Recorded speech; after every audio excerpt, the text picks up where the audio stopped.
Bom dia,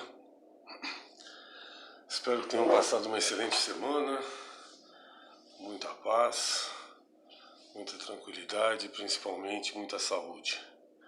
Então vamos relaxando o nosso corpo, deixando os outros pensamentos de lado, para termos um melhor aproveitamento de mais uma leitura do Evangelho.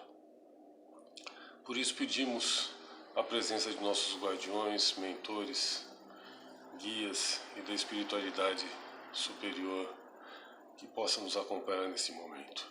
Que assim seja, graças a Deus. Então, dando continuidade, ficou faltando um pedacinho só do capítulo 17, que nós vamos terminar agora, e na sequência já emendamos o início de um pedaço do capítulo 18. Cuidar do corpo e do espírito. Consistirá na maceração do corpo a perfeição moral? Para resolver esta questão, apoiar-me-ei em princípios elementares e começarei por demonstrar a necessidade de cuidar-se do corpo que, segundo as alternativas de saúde e de enfermidade, influi de maneira muito importante sobre a alma, que cumpre se considere cativa da carne. Para que essa prisioneira viva se expanda e chegue mesmo a conceber as ilusões da liberdade, tem o corpo de estar são, disposto, forte. Façamos uma comparação. Eis se acham ambos em perfeito estado. Que devem fazer para manter o equilíbrio entre as suas aptidões e as suas necessidades tão diferentes? Inevitável parece a luta entre os dois e difícil achar-se o segredo de como chegarem a equilíbrio. Dois sistemas se defrontam. Os dos ascetas, que têm por base o aniquilamento do corpo, e o dos materialistas, que se baseia no rebaixamento da alma. Duas violências quase tão insensatas, uma quanto a outra. Ao lado desses dois grandes partidos, formiga a numerosa tribo dos indiferentes que, sem convicção e sem paixão, são mornos no amar e econômicos no gozar. Onde então a sabedoria? Onde então a ciência de viver? Em parte alguma. E o grande problema ficaria sem solução se o Espiritismo não viesse em auxílio dos pesquisadores, demonstrando-lhes as relações que existem entre o corpo e a alma e dizendo-lhes que, por se acharem em independência mútua, importa cuidar de ambos. Amai, pois, a vossa alma, porém, cuidai igualmente do vosso corpo, instrumento daquela. Desatender as necessidades que a própria natureza indica é desatender a lei de Deus. Não castigueis o corpo pelas faltas que o vosso livre-arbítrio o induziu a cometer e pelas quais é ele tão responsável quanto o cavalo mal dirigido pelos acidentes que causa. Sereis, porventura, mais perfeitos se, martirizando o corpo, não vos tornardes menos egoístas, nem menos orgulhosos e mais caritativos para com o vosso próprio? Não, a perfeição não está nisso, está toda nas reformas porque fizestes passar o vosso espírito. Dobrai-o, submetei-o, humilhai-o, mortificai-o. Esse o meio de o tornardes dócil à vontade de Deus e o único de alcançardes a perfeição. Georges e Espírito Protetor, Paris, 1883. Tem uma nota do editor. O último período do parágrafo, inevitável parece a luta entre os dois e difícil achar-se o segredo de como chegarem a equilíbrio, não aparece nas novas edições francesas desde a terceira, mas se acha na primeira edição e, por isso, a repomos no texto, corrigindo um evidente erro de impressão. Capítulo 18. Muito os chamados, poucos os escolhidos. Parábola do festim das bodas. Falando ainda por parábolas, disse-lhes Jesus: o reino dos céus se assemelha a um rei que, querendo festejar as bodas de seu filho, despachou os seus servos a chamar para as bodas os que tinham sido convidados. Estes, porém, recusaram-se a ir. O rei despachou outros servos com ordem de dizer da sua parte aos convidados: preparei o meu jantar, mandei matar os meus bois e todos os meus cevados. Tudo está pronto. Vinde às bodas. Eles, porém, sem se incomodarem com isso, lá se foram, um para a sua casa de campo, outro para o seu negócio. Os outros pegaram dos servos e os mataram, depois de lhes haverem feito muitos ultrajes. Sabendo disso, o rei se tomou de cólera e, mandando contra ele seus exércitos, exterminou os assassinos e lhes queimou a cidade. Então disse a seus servos: o festim das bodas está inteiramente preparado, mas os que para ele foram chamados não eram dignos dele. Ide, pois, as encruzilhadas e chamai para as bodas todos quantos encontrardes. Os servos então saíram pelas ruas e trouxeram todos os que iam encontrando, bons e maus. A sala das bodas se encheu de pessoas que se puseram à mesa. Entrou em seguida o rei para ver o que estavam à mesa e, dando com um homem que não vestia a túnica nupcial, disse-lhe: meu amigo, como entraste aqui sem a túnica nupcial? O homem guardou silêncio.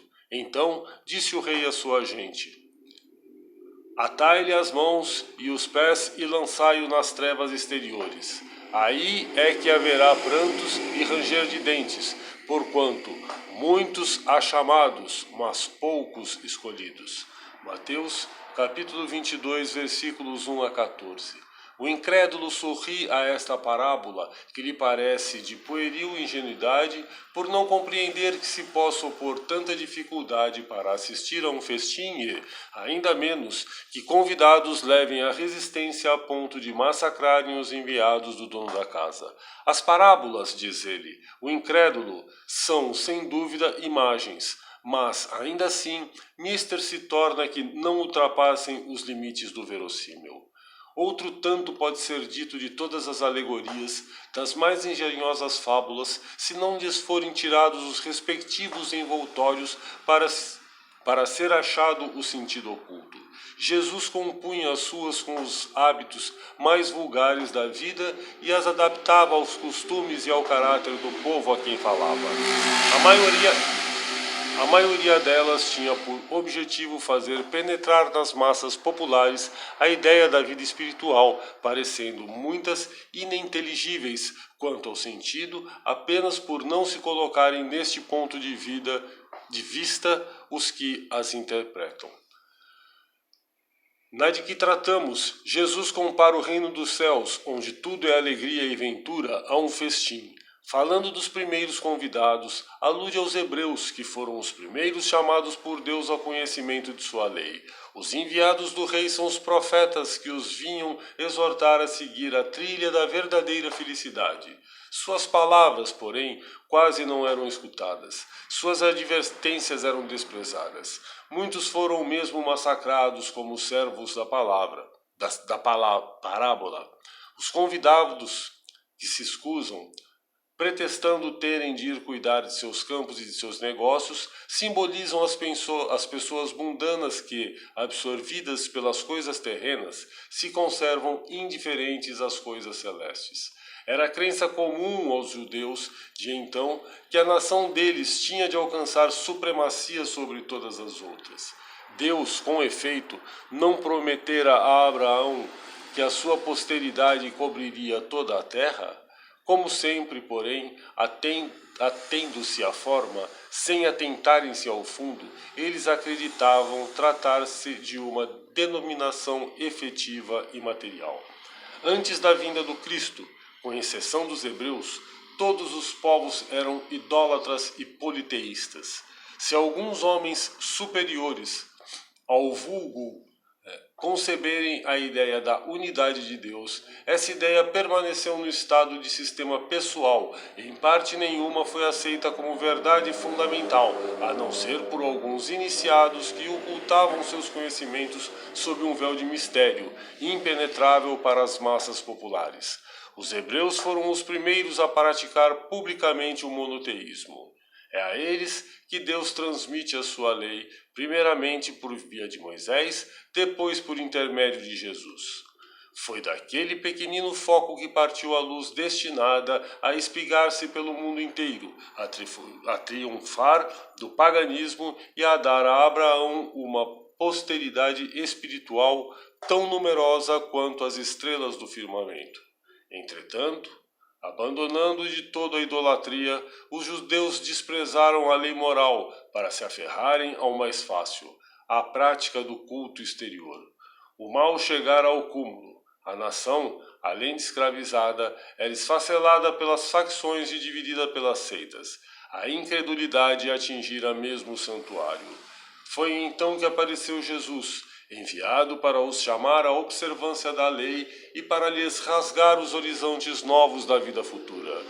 Dos primeiros a ser convidados para o grande banquete de fé universal, eles repeliram a palavra do Messias celeste e o imolaram. Perderam assim o fruto que teriam colhido da iniciativa que lhes coubera. Fora, contudo, injusto acusar-se o povo inteiro de tal estado de coisas. A responsabilidade tocava principalmente aos fariseus e saduceus, que sacrificaram a nação por efeito do orgulho e do fanatismo de uns pela incredulidade dos outros. São, pois, eles, sobretudo, que Jesus identifica nos convidados que recusam comparecer ao festim das bodas. Depois acrescenta: vendo isso, o Senhor mandou convidar a todos os que fossem encontrados nas encruzilhadas, bons e maus. Queria dizer desse modo que a palavra ia ser pregada a todos os outros povos, pagãos e idólatras, e estes, acolhendo-a, seriam admitidos ao festim em lugar dos primeiros convidados. No entanto, não basta ninguém ser convidado, não basta dizer-se cristão, nem sentar-se à mesa para tomar parte do banquete celestial. É preciso, antes de tudo e sob condição expressa, estar revestido da túnica nupcial, isto é, ter puro o coração e cumprir a lei segundo o Espírito. Ora, a lei toda se contém nestas palavras: fora da caridade não há salvação. Entre todos, porém, que ouvem a palavra divina, quão poucos são os que a aguardam e a aplicam proveitosamente. Quão poucos se tornam dignos de entrar no reino dos céus. Eis porque disse Jesus: chamados haverá muitos, poucos, no entanto, serão os escolhidos. Agradecemos mais essa oportunidade de leitura do Evangelho, onde, se colocarmos um pouco em prática, podemos, quem sabe, evoluir mais um pouquinho. E agora vamos vibrar, lembrando que vibrar é desejar muito que algo aconteça, doando o que melhor temos em nossos corações. Então vibramos pelo nosso planeta, muito especial pelo nosso Brasil, que está sendo, infelizmente, o centro de toda essa pandemia, para que possamos sair dessa da melhor maneira possível, com o menor número de vidas ceifadas daqui para frente. Vibramos por todas as pessoas que estão trabalhando na linha de frente dessa pandemia, tentando salvar vidas da melhor maneira possível, para que essas pessoas continuem tendo força, perseverança e principalmente proteção e luz divina para darem prosseguimento a esse trabalho. Vibramos pelas pessoas que se encontram hospitalizadas, pelas pessoas que estão em situação de rua, para que tenham de alguma forma um alento. Vibramos por todas as almas que desencarnaram, principalmente as que estão desencarnando por conta dessa pandemia. E também por todas as suas famílias, para que tenham um aconchego, uma luz que dê um pouco mais de equilíbrio nesse momento tão delicado. Vibramos pelos órfãos para que tenham aconchego. Vibramos pelos encarcerados para que de alguma maneira encontrem pelo menos uma centelha da luz divina e dessa forma possam seguir seu caminho de uma outra forma.